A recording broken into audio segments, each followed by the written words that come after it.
I just, I started kind of getting interested in this space.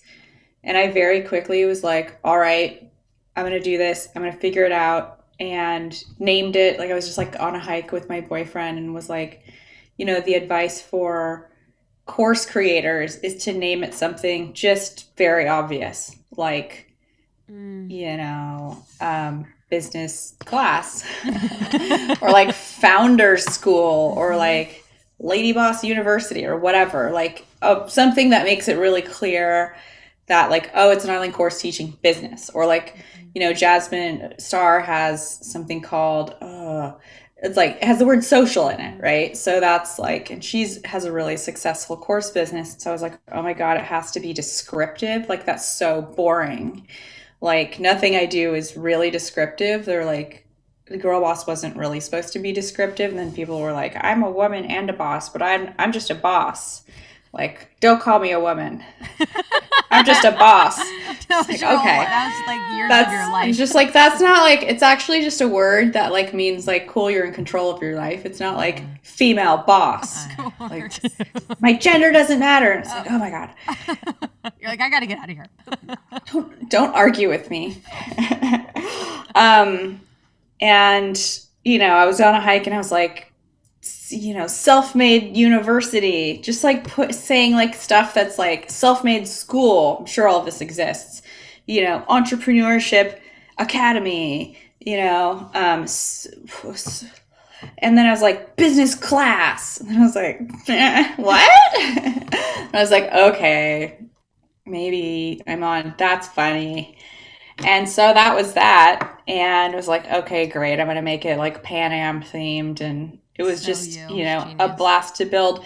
And we used all existing, software. So I'm Mhm. sure you guys for your membership are using, one of these platforms. I'm using something called Kajabi to host That's what we're using. our Hmm. online course. It's really great. Like you don't have to, Amazing. and that's why I really am focused on bootstrapping for entrepreneurs. Is like you don't have to build this software. It's all out there, and it actually all talks to each other. Hmm. Like there are, integrations for like all the software you need that just makes it like so much better than having to reinvent the wheel. Yeah, it's the best. Yeah.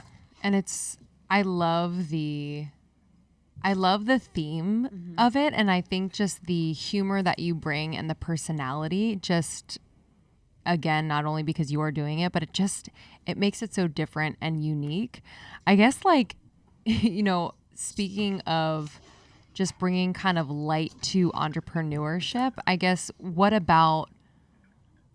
about the way you're sharing this information and teaching people is super unique? Well, one, it's funny, and it's like weird to be like, I'm funny. I know, honestly, that's like, But yeah, it's true. it's hard but it's true to be like, I'm I funny. Yeah, You're like, I don't really take myself seriously, and hmm I'm pretty like candid about like what I've done right and like especially what I've done wrong.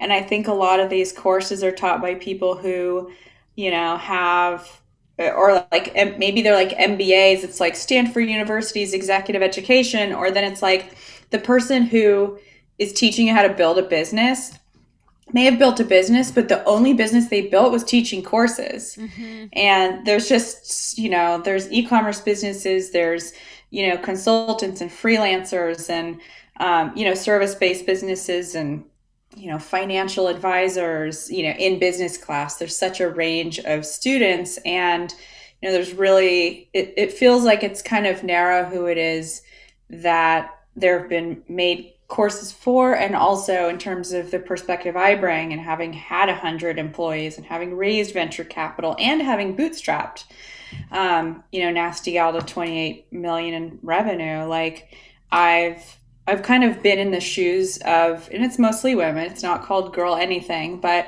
of primarily the women who have become students. And I think, seeing somebody who doesn't take themselves too seriously and a brand that's like really funny and punny and not boring and doesn't feel like sterile, yeah.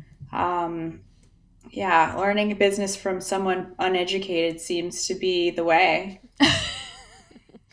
That's our way. Yeah, And with I'm on in it, how much of it for people is mindset versus tactical? Because I feel like so often it's like for a lot of entrepreneurs, so much of it is the actual doing and trying rather than like actual skills that you learn. Or what's your thought on that balance?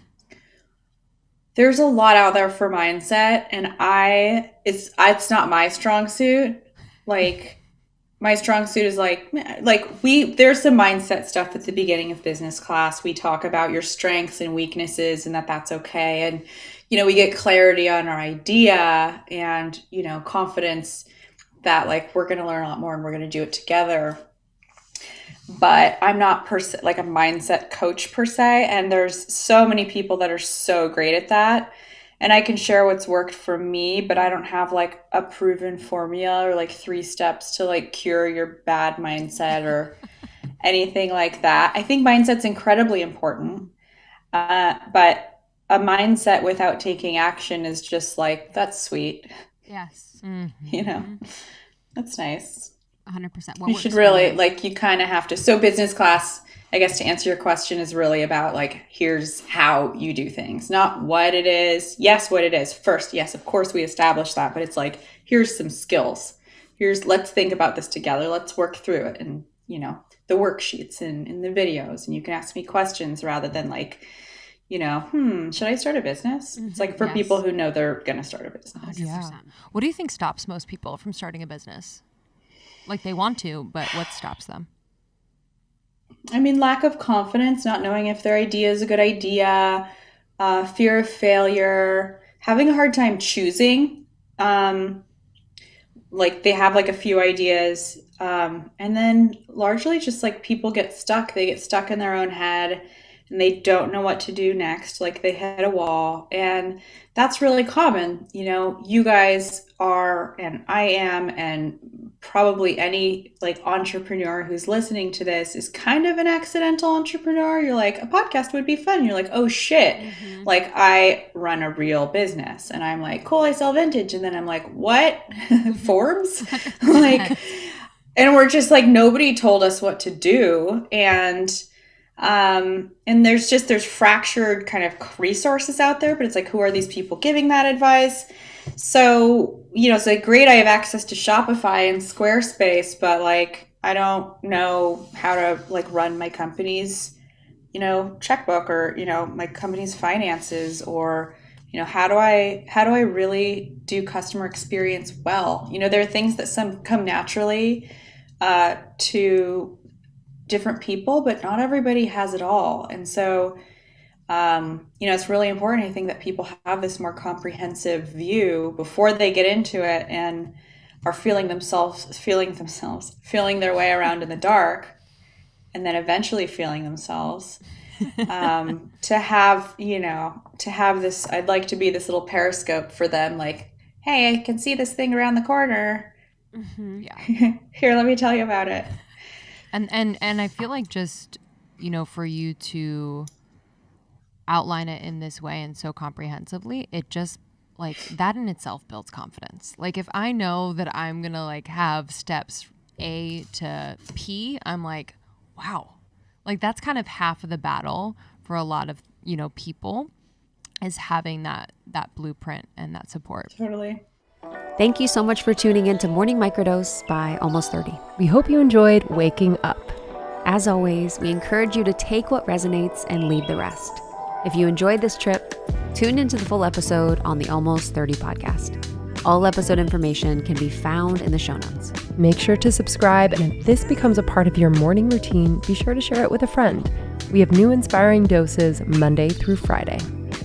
Follow us on Instagram at Morning Microdose, and follow Almost 30 at Almost 30 Podcast. Thanks for listening. We'll see you in the vortex.